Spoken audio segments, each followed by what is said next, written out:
Hello everyone, this is Gene and I'm back with the second video of the week and the back-to-back and right after I get home from work again. This is most odd, but I wanted to make a video about this before I sort of lose track of it throughout everything that I'm doing and dealing with and all the tweets that I make and all that. So a few hours ago, about a little after 3 p.m. today, right, it's about 4 hours ago now. In fact, said my computer says 7:05 p.m. here in New York, and that says 3:05. So literally 4 hours ago to the dot.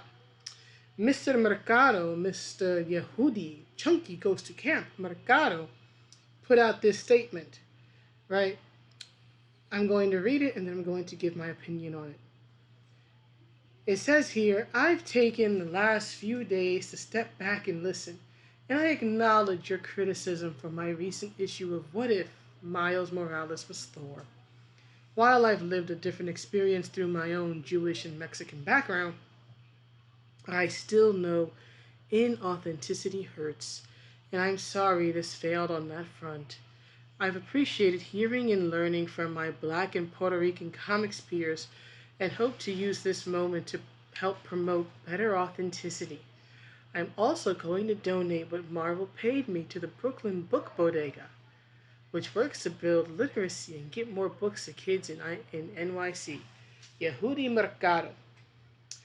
Mr. Mercado, as a native New Yorker, though I will admit I am a native first and foremost of Queens, but as a native New Yorker, who, as I said in my previous video, has lived in these neighborhoods all of her life,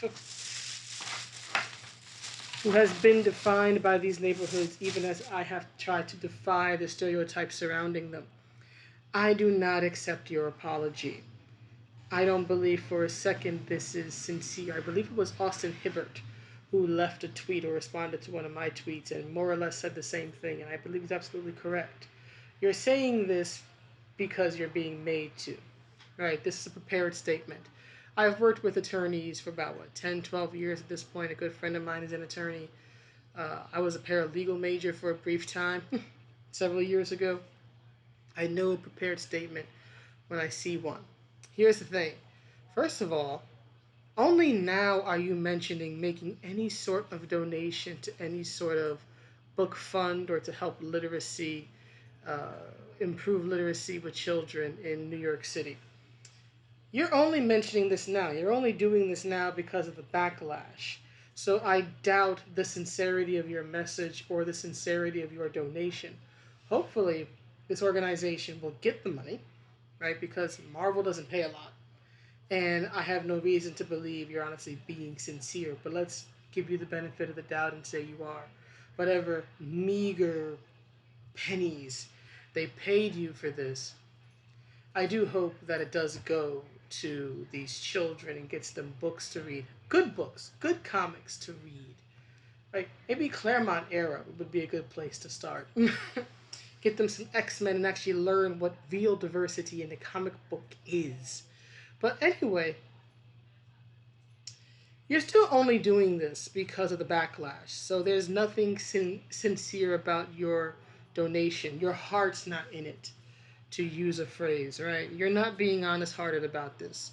If this didn't come up, right, you most likely wouldn't have made this donation.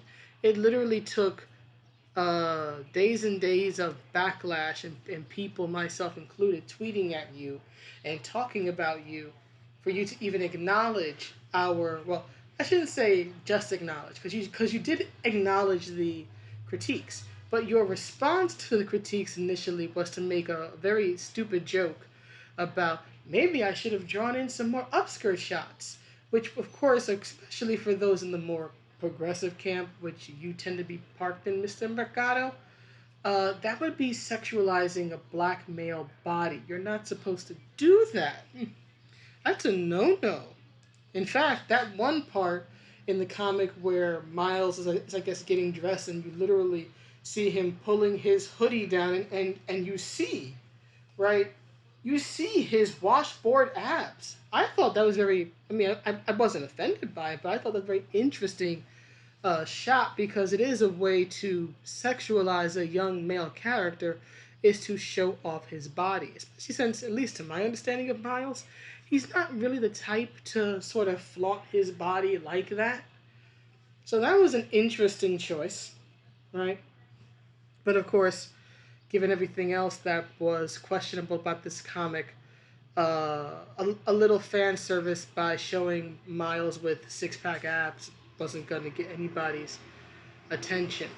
Right? So I doubt the sincerity of your statement. I doubt the sincerity of the reasoning behind this donation, assuming you actually donate whatever money Marvel gave you for this. But most importantly, even if you are being sincere, which I highly doubt, this does not amend the actual issue. It doesn't address the actual issue, which is your writing. And not only your writing, but perhaps your deeper issue of what you sincerely think African Americans, especially those who live in urban areas, are, or what we like, or what we're into, how we literally speak. You have other comics, sir. Comics that are not from Marvel. Comics that are your own works. I've seen the images floating around.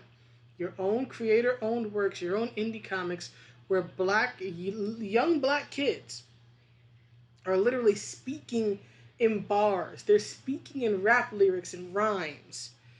And they're doing so in a way and in situations that make no sense. It's not like they're reciting a popular song or playing a game like Finish the Line or Finish the Lyric or writing a song and, singing the song as they write it to get an idea of how it goes up. Nothing like that. If you sincerely think that all black people speak in rhymes and in rap battles all the time, we don't.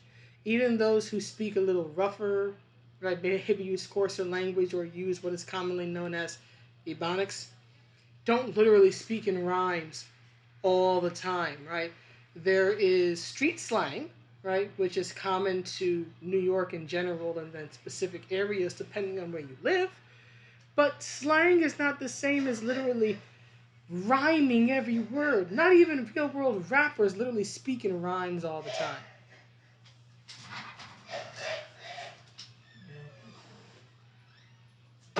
You, sir, need to, like, literally go out and meet some people. Not just touch grass, but literally go out and, like, meet people.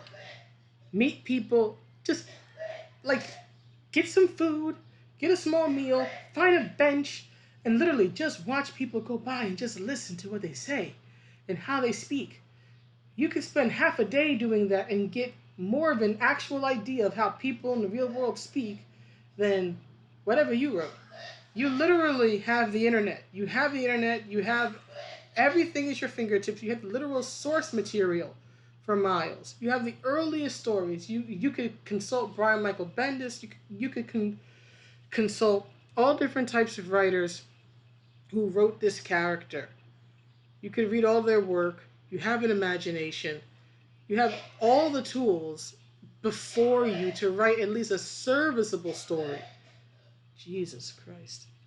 You have all the tools before you to write a serviceable story, and in the end, you gave us Hood Thor.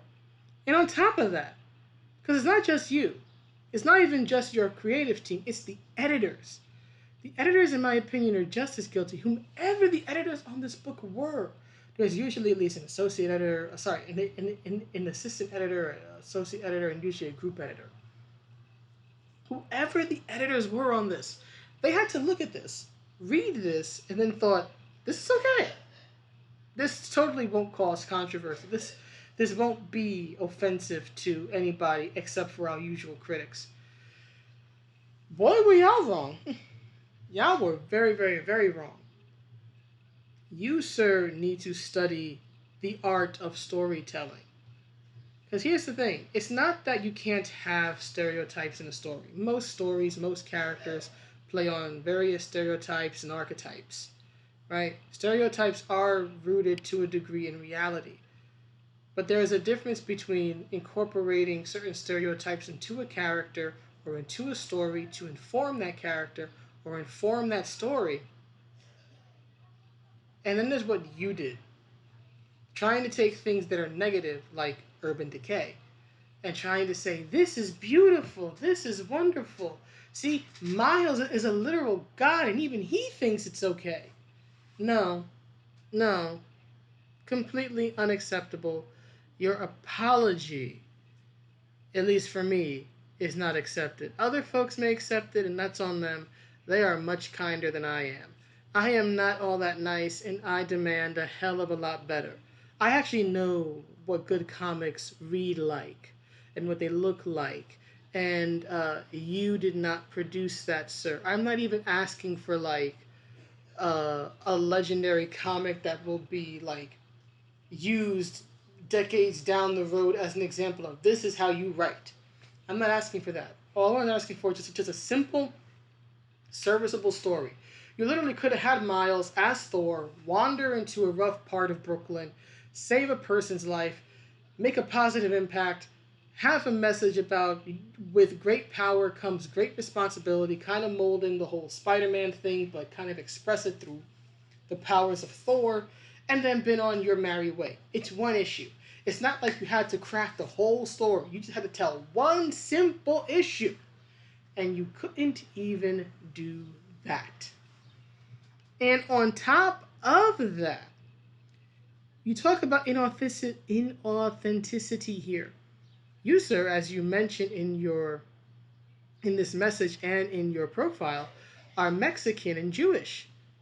Yet you didn't play on any Latino stereotypes. You didn't play on any Latino gangbanger or hood stereotypes. You didn't play on the Mexican gangbanger, right? The cholo and all that. Ese, Efe, right? You didn't play on those things. You didn't, and at least the story is at least partially set in Brooklyn, right? The World Tree, whatever the heck it's called. The Tree of Life grows in Brooklyn, you said. Brooklyn. Brooklyn, New York. And not one reference or one stereotype of Jewish people. I don't think there's even a Jewish person in the story, not even as a background character. You spared your people these offensive stereotypes, but you decided to go to town on mine, or at least half of mine. I shudder to think what you would have done with a Native American character. We already get stereotyped enough in media, and we're not allowed to be anything but Plains Indians or casino owners. So I can only imagine what you would have come up with. Don't tell me. You really think that all Native Americans speak in broken English, right? Newsflash, we don't. But anyhow, long story short, apology not accepted. This is basically the text version, this is the Twitter version of the YouTube apology video. You even have the sort of, solid grayish white background to match. So yeah, I don't believe for a second that you are sincere. If you were sincere, you would acknowledge that you wrote a poor story, that it's all on you.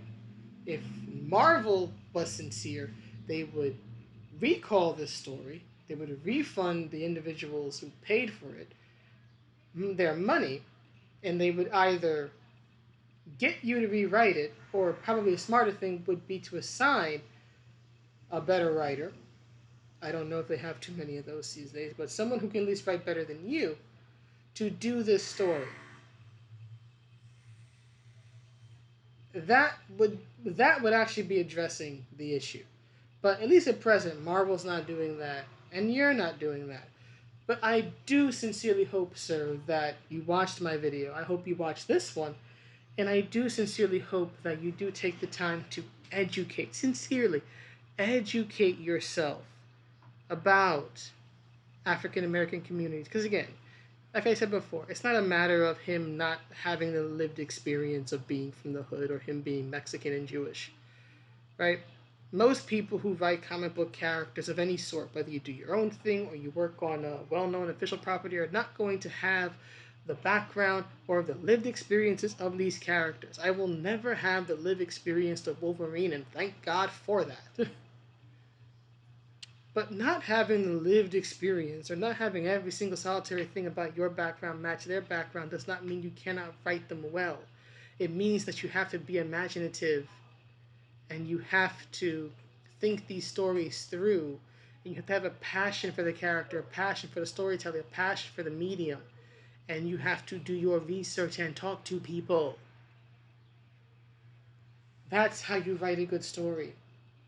You engage in storytelling. Humans are by nature storytellers. We love to tell stories. We love to talk about ourselves. This is not hard. You could have and should have done better than this. But anyway, that's the video. Please let me know what you think, and I will see you all in the next one. Have a good day or night wherever you are. Bye.